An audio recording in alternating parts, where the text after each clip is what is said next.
Hey there, folks. Welcome to Spectrum Pulse. We talk about music, movies, art, and culture.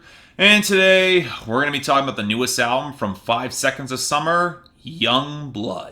Oh, this one's gonna hurt. See, I was never one of those who hated 5 Seconds of Summer right out of the gate, believe it or not, fans. Even if She Looks So Perfect was pretty damn stupid. I mean, I reviewed their first EP and their full-length debut in 2014, and Sounds Good Feels Good a year later, and I actually saw some progression for this group. Yeah, in terms of mainstream-friendly pop rock and pop punk, they weren't reinventing the wheel or even stepping close to the exploding pop-punk underground, but the hooks were catchy, the writing had steadily been getting better, and they had songs with a genuine crunch and presence that could hit a little bit harder, and I appreciated that. And while I never expected them to get that much heavier, in the wake of pop punk and the emo underground picking up a lot of steam, you would think the natural choice for their label would be to double down on the instincts that got them writing gems like Jet Black Heart and push it even further, go even harder. And then you remember that 5 Seconds of Summer were signed to a major label who were probably paying a lot more attention to what Maroon 5 was doing in gutless pop, or how Fueled by Rama has been systemically neutering the rock out of their roster. So gone were producers David Hodges and John Feldman, and in came the pop songwriting machine to churn out desaturated, groove-centric pop, which, you know what, I'm not against if it feels natural and flatters the group, like say with the 1975. But when you take a band that is perfectly primed to take advantage of a rising underground movement, and you force them to imitate a sound that's closing in on its last legs, that stinks of artistic mismanagement. So no,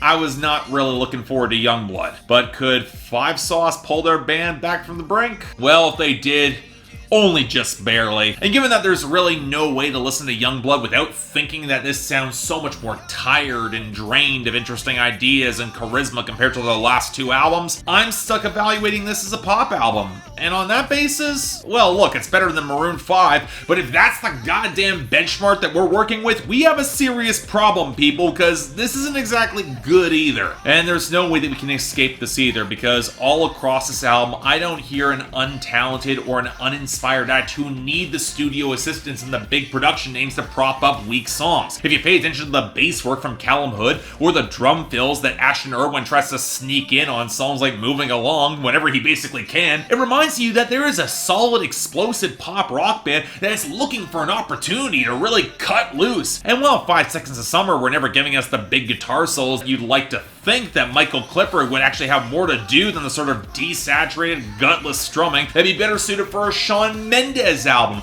on songs like Lie to Me and Better Man. Hell, with songs like Woke Up in Japan, which was co-written by frequent Shawn Mendes collaborator Teddy Geiger, and then interpolates Panic at the Disco and features trap snares, it's hard not to feel like the band's stuck trying to claw its way out from behind production choices that seem designed to strip out any sort of catchy melody or real rock intensity that isn't carefully designed to feel overblown and really badly mixed. You might not like the mixing on the hook of the title track, but at least there is some edge to that main groove that's pretty impactful. Similar case for the overcompressed crunch of More. The song is more reliant on the wiry bass synth, but at least it feels like a rock song. But on the flip side, does anybody really like that stilted bass groove of Valentine that feels like a mid-60s tune going through a madhouse? Or how the pitched up backing vocals of Why Won't You Love Me sound imported from an AJR song in the worst way possible? And what's increasingly exasperating for me is that 5 Seconds of Summer, if they were allowed to make a breezy or bright new wave album without all these stilted, desaturated, producer-driven experiments, they could stick the landing. Talk Fast is a glittery slice of mid-80s pop rock with a great hook and real guitar rollick, and well, If Walls Could Talk sounds like something you would hear done with a little bit more slick attitude by any number of indie rock groups like, say, Spoon, it's at least in the right ballpark. I can see a song like that kind of working for me. But really, the problem runs deeper into the presentation and the content, and where I think the bigger misunderstanding runs at the strengths of what 5 Seconds of Summer really are. Keep in mind, one of 5 Seconds of Summer's greatest assets, as I said before, the knack for guitar-driven melodic hooks. These guys make songs that stick in your brain. But since this record's neutered so much of that, I tend to fall back on the vocal harmonies behind Luke Hemmings. And he's a damn good singer, and the boys, they've got a lot of earnest chemistry with each other. And you know what? This can work in pop rock relationship drama trending towards new wave. Look at Duran Duran. Or hell, for a more recent example, look at Marianas Trench and Astoria. But the writing needs to carry a certain attitude and swagger and confidence that the boys just aren't tight enough to leverage yet. And the writing certainly doesn't help. You can clearly tell that their co-writers are trying to present Youngblood as a more mature release, with the relationship drama feeling a little bit more tortured and alcohol-soaked and grown up than the admittedly adolescent stakes of their previous albums. But that's usually most exposed in the complexity of the situations described, or the framing when it's done right. And it's clear that immature earnestness is still very much present and the norm coming from these kids. Oh, songs like Lie to Me, they try to get close to this sort of complexity. He's still into it, she's not. He wants her to lie to stick around to say that she's still in love with him. Or the post-breakup crash of Moving Along, where he's clearly doing the opposite even though he's the one who did the dumping. Or how over-soul Better Man really feels post-breakup. It comes across as really awkward. Guys going through the motions of adult relationship songs that are trying for that maturity, but with the same attitudes that filled their earlier records that is more adolescent. It's at its absolute worst on the spending all my money on you of Empty Walls that's done without a shred of irony, or the adolescent whinging of Why Won't You Love Me. But you know what? To be fair to them, there are points where it comes close to kind of working. I like how Ghost of You openly acknowledges that while you might want that ghosted relationship to stick around, it actually is still fading. And Talk Fast actually leverages the earnestness at the core of the band in an interesting way amidst all the hookups, where he does want something more that hasn't gone away, but he's kind of content with what he's getting. There's a tension there that's actually pretty well executed. Certainly better than the bloated wonkiness of Valentine that somehow feels more appropriate for Halloween than its own titular holiday. It just kind of feels creepy, but in a really ugly way. But moving beyond all that,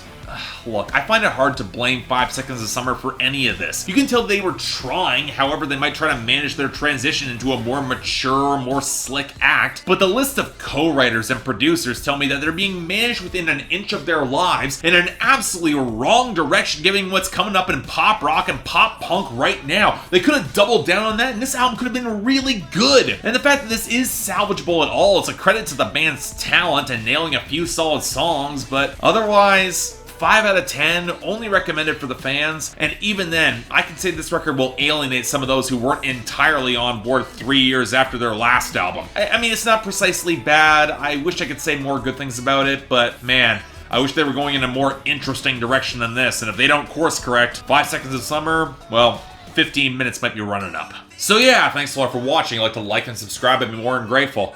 Look, guys, I want to like this. As I said, I've spoken out for 5 Seconds of Summer before. I think they have potential, but this was the wrong direction for them to go into. But if you want to buy the record, links down there below. Got the poll up there for all you diehard fans telling me how wrong I am, although from some of the feedback I'm seeing, I'm not sure that many fans have really gotten on board with this new direction, so it'll be interesting to see how that turns out. Beyond that, anything else I might be able to do to improve my presentation, I'm all ears. And if you guys want to get involved in my scheduling process, link to my Patreon is right over there, where 3 times a week you guys get to vote on my schedule, and once a week for the higher tier contributors, you guys get to add albums, movies, or even a top 10 list to that schedule. More details right over there. If you want to see a schedule, it's on my Instagram, link down there below. But till then, I'm Mark, you're watching Spectrum Pulse, and I'll see you next time.